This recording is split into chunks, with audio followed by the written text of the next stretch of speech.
Hello friends, कैसे हैं आप दोस्तों।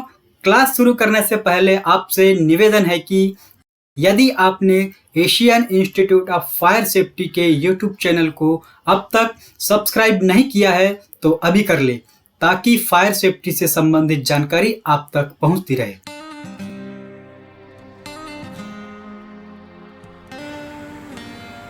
हेलो फ्रेंड्स, अभी हमारा टॉपिक है rescue from LPG and LNG gas leakage. तो एलपीजी गैस और एलएनजी गैस लीकेज होने पर किस प्रकार से बचाव कार्य करना चाहिए, इस टॉपिक के माध्यम से हम लोग जानेंगे। जैसे कारखानों में एलपीजी और एलएनजी इनका उपयोग किए बिना या इनका यूज किए बिना कारखानों के अधिकतर कार्य नहीं चलाए जा सकते। ये बहुत ही महत्वपूर्ण माने जाते हैं कारखानों के चलने वाले कार्यों में।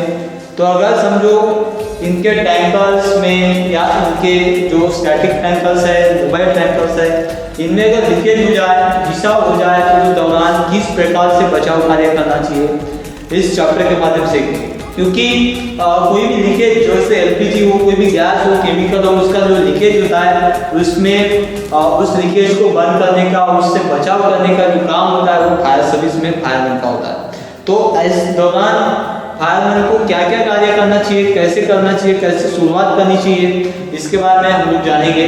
तो ये बहुत ही महत्वपूर्ण टॉपिक है। यदि हम लोग लीकेज की बात करें और बहुत सारे एक्सीडेंट्स बोलो या बहुत सारी जो दुर्घटनाएं हैं वो लीकेज के माध्यम से होती है। लीकेज होने पर जो संभावनाएं हैं वो ब्लास्टिंग की संभावना हो सकती है, एक्सप्लोजन की हो सकती है, या फिर टॉक्सिक पदार्थ के इनहेल एक्सेल के माध्यम से और भी बहुत सारे हेल्थ हजार्ड्स हो सकते हैं। तो इन खतरों से बचने के लिए या ऐसे आपत्ति के समय किस प्रकार से बचाव कार्य करना चाहिए, इसके बारे में हर एक अग्निशमक को जानकारी होनी चाहिए।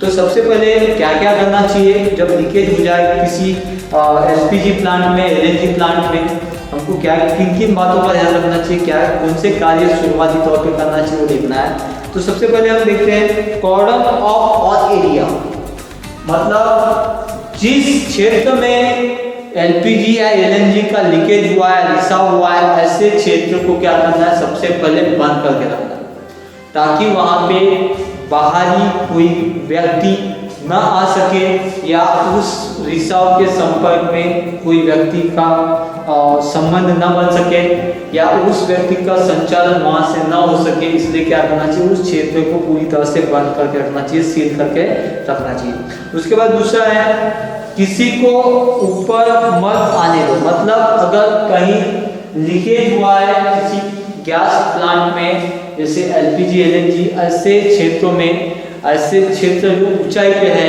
तो ऐसे क्षेत्र में ऊपर नहीं आने देना चाहिए। मतलब जहां लीकेज हुआ है वहां किसी व्यक्ति को नहीं आने देना चाहिए। एलपीजी जो गैस होती है वो भारी होती है, तो लीकेज होने के बाद वो क्या होती है, जमीनी स्तर पर फैलती है। तो इसलिए वहाँ पे जो भी व्यक्ति होंगे उसको वहाँ पे आना जाना रोकना चाहिए। उसके बाद कोई भी जलने वाली चीज उधर नहीं लाने देना चाहिए। मतलब जहाँ पे लीकेज हुआ है ऐसे प्लांट में, ऐसे जगहों में कोई भी इग्निशन वाली, मतलब जो इग्निशन जनरेट करती हो, ज्वलन जनरेट करती हो, ऐसे वस्तु को वहाँ पे जलाने से या वैसे वस्तु को कार्य करवाने से क्या होना चाहिए, मनाही होना चाहिए, सख्त मना होना चाहिए। मतलब किसी प्रकार की माचिस या किसी प्रकार का इलेक्ट्रिकल स्विच या किसी प्रकार का धूम्रपान, ऐसे कार्य को वहाँ पे निषेध होना चाहिए, कठोरता से बंदी होना चाहिए। उसके बाद नेक्स्ट है चौथा, अगर गैस लीकेज होता है तो उस पर पानी का स्प्रे मारिए। मतलब कोई भी जब गैस जहाँ भी लीकेज होगी वहाँ पे सिर्फ स्प्रे मारना, जेट भी मारना। जेट मारेंगे तो गैस क्या होगी, पानी के साथ में बहने लगेगी, जहाँ जहाँ पानी जाएगा वहाँ वहाँ क्या होने लगेगी, वो फैलने लगेगी। इसलिए क्या करना चाहिए, उसको ठंडा रखने के लिए, उसको तापमान से जुड़ने नहीं देने के लिए उसके ऊपर क्या करना चाहिए, पानी का स्प्रे करना चाहिए। जैसे कि मिस्ट, गुआरा, जैसे पानी क्या कर सकते हैं, उसको कूल करने के लिए हम लोग स्प्रे कर सकते हैं। उसके बाद उस एरिया को गीला करके रखना जरूरी है।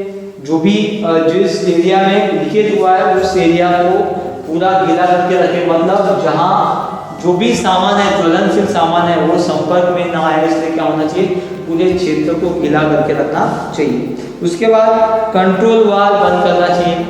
सबसे पहले क्या करना चाहिए कि जहां भी लीकेज हुआ है, जब एंटर कर रहे हैं, जिस सिलेंडर में लीकेज हुआ है, उस सिलेंडर का क्या करना चाहिए, मेन वाल्व को तुरंत बंद करके रखना चाहिए, ताकि उसका जो उसके अंदर जो आने वाला सप्लाई है वो रुक जाए और रिसाव, जितना रिसाव हो सके उतना हो, लेकिन ऊपर का आने वाला रिसाव रुक जाए, इसलिए उसका मेन वाल्व क्या करना चाहिए, क्लोज कर देना चाहिए।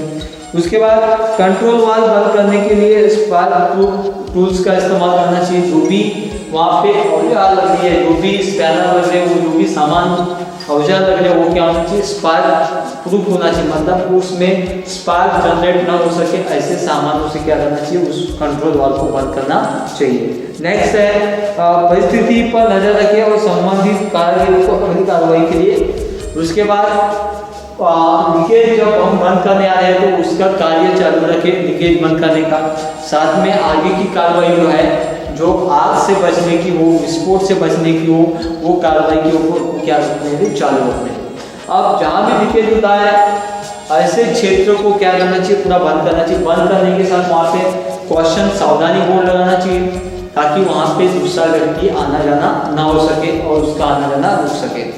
जो भी जहाँ जैसे भी लीकेज जैसा हो जाता है, उसकी प्राथमिक जो सूचना है वो सिक्योरिटी को तथा प्लांट के संबंधित जो भी बचाव कार्य दल है उनको सभी को मिलनी चाहिए। उसके बाद जो भी एरिया है उसको तुरंत खाली करना चाहिए। जहाँ भी लीकेज होता है उसको क्या करना चाहिए, पहले तुरंत वो खाली कर देना चाहिए। उसके बाद जो भी वहाँ पे इलेक्ट्रिकल स्विचेस है, जो कंडीशन में है उसी कंडीशन में रहने देना चाहिए। जैसे स्विच बंद है तो बंद, चालू है तो चालू, मतलब स्विच से कोई छेड़खानी नहीं करनी, ताकि स्विच के माध्यम से क्या हो सकता है, स्पार्क जनरेट होकर उस एरिया में आग भी लग सकती है, जिससे बहुत बड़ी हानि हो सकती है।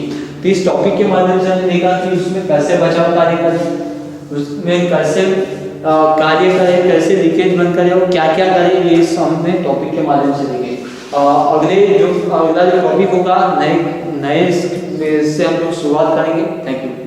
और आगे ऐसा ही एक फायर सेफ्टी से संबंधित टॉपिक लेकर फिर से हाजिर होंगे। तब तक के लिए गुड बाय। जय हिंद, जय सुरक्षा।